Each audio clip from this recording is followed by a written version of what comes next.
This is Bob Hartman from Petra. You're listening to Classic Christian Rock Podcast with Wildman and Steve. This week, the Wildman and Steve finish part 2 of the interview with Glenn Kaiser of the Resurrection Band.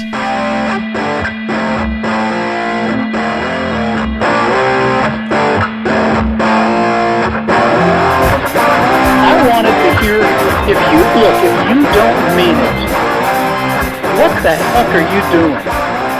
I'm a piece of meat who throws money your way, and that's all I am. And if that's all this is about, I don't have any time for it. I don't care how technically great you are on your instrument. I don't care how wonderful you sing. I don't care. I understand technical precision and perfection and greatness. I mean, Segovia is an absolute guitar genius. I never listen to Segovia. Now, other people never listen to me or Rez Band, and I understand that. In fact, I even respect it. But that's really part of the answer to your question. Wow. There are, I think anybody who'd be listening to this show would certainly be the kind of person who would listen to that. I know for me personally, I discovered blues because of metal and hard rock. Once I got into that, then I started digging into it, and I found out all these guys really had their roots in American blues. Sure. And then I kind of started going back down the Mississippi, started off with maybe Chicago blues, worked my way back down to the South, and ended up with Robert Johnson, and kind of say, where have you been all my life? This is such great stuff. Yep. Well, there would have been no Led Zeppelin. There would have been no Black Sabbath. Who knew that Black Sabbath was a blues band earlier on? Who knew, right? But all of these guys, the Stones, all of these guys, all Hendrix. Look, Muddy Waters, when you hear his early stuff, I mean, real early, like when he was still back down south before he got electrified up in Chicago, I mean, that's where that stuff came from.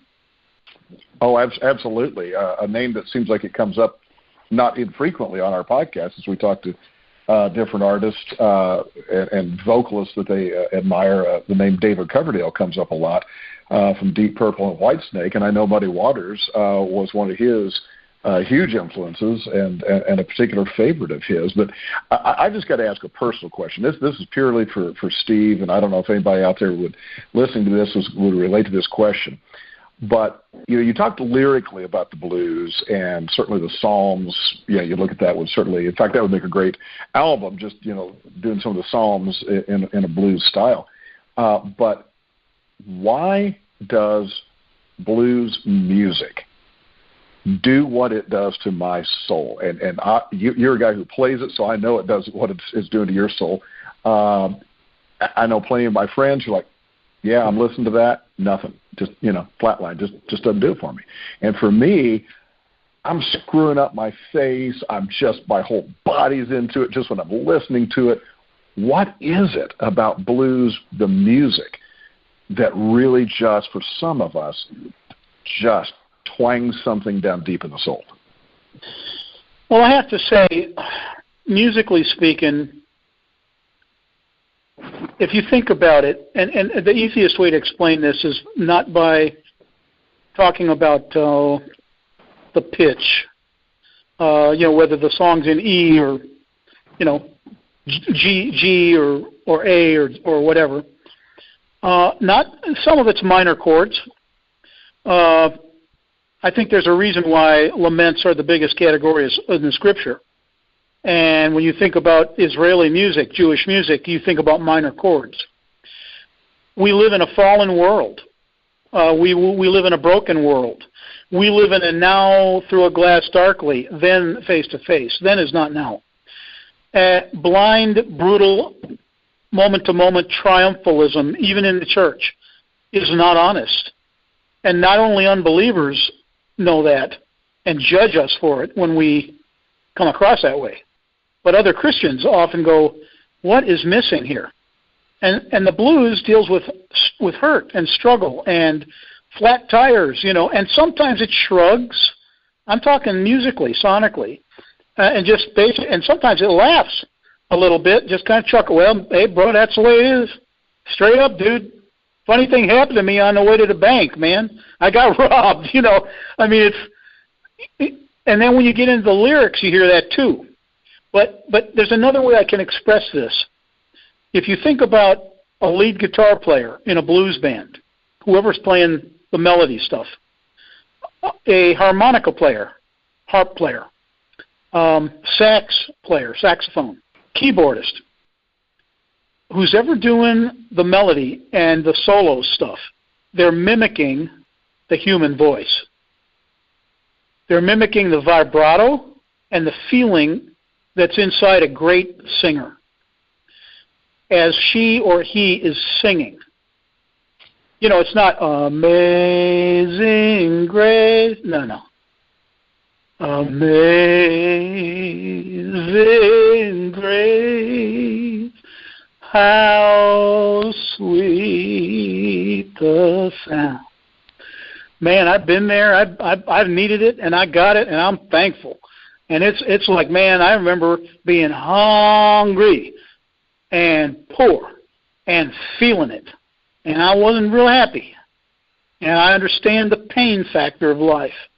And when that stuff is transmitted musically, sonically, and then through lyrics, and when there's a little bit of a shrug going, hey, man, this is reality. This is truth, baby, and you know it. There's something there in blues music that you don't regularly hear, and I don't think you hear it in every blues song either, but you hear it in most blues, and you hear it in mature blues singers and players and writers. You hear it in their delivery on albums and live. So, you know, I think blues is the most human form of music there is. I think that's why. Wow, Glenn, you know, that you just have a tremendous way of explaining things and articulating the right verbiage to explain what it is that's happening in the moment when music is being played. I like what you said about Segovia, for example, because, you know, as a guitarist, you know, I listen to some of his, and he is very technical proficient, but I can understand what you mean by the whole passion and the reality. One of the things that a couple other artists have shared with us on this podcast is a similar concept, and that is that they sense that the passion in Christian music today isn't there like it used to be. And I'm not asking you to be critical. We don't want to be critical on this show, but I just want to know from your perspective, does anything concern you about today's music from a Christian perspective? Well, I already said it. Triumphalism. Now, let's not talk about struggle, even though Psalms is absolutely loaded with it. Let's not talk about anything that might, you know, people are tuning into this broadcast to feel better, and we don't want people to feel worse. Look, when Rez put out album covers like Silent Screams, when the artwork and the music, which very much fit the artwork and the artwork very much fit the music, dealt with brutality and injustice, a whole lot of people freaked. And a whole lot of other people went, thank God somebody's finally talking about the issues. This is the reality of life for so many people. Come on, wake up. And, you know, this is, look. Most people, when they saw prophets coming, I don't mean prophets like cash registers ringing prophets. I mean the prophets of God in the Old Testament, Elijah, Elisha, Amos. Oh, my goodness. They weren't exactly going, oh, boy, roll out the red carpet. Here comes the man or the woman of God. We can't wait to hear what they have to say. And a lot of metal, Christian metal, and hard music, Christian hard music, I mean Christians who are doing songs that lyrically deal with those sorts of issues from a biblical perspective, are pretty prophetic and pretty in your face. So, I don't know, it doesn't particularly amaze me that if you're thinking more about the bottom line and if you're not wanting to rock too many boats or ruffle too many feathers, why don't we go to the lowest common denominator? Let's just pour honey right through the speakers, Right. That's something that the idea that comes to my mind as you say that is the idea of being real and being honest through our music. And it's encouraging to hear you say that, because it kind of opens the door for artists to be creative in what they're doing and not thinking that they have to fit a certain mold. But, there are times where we're going to cry out to God. There are times that we're going to be in the dark place, that it's going to come out of our soul in that way. Well, we used to have a motto, and it went for we changed different themes around over the years with Res Band, with Resurrection Band, and one of them was hard rock for hard hearts, no apologies. And there's a time he says I stand at the door and I knock. Well, trust me, I look, we don't have enough time to talk about all this. God is a loving God, but there are times he kicks the door in. He knocks.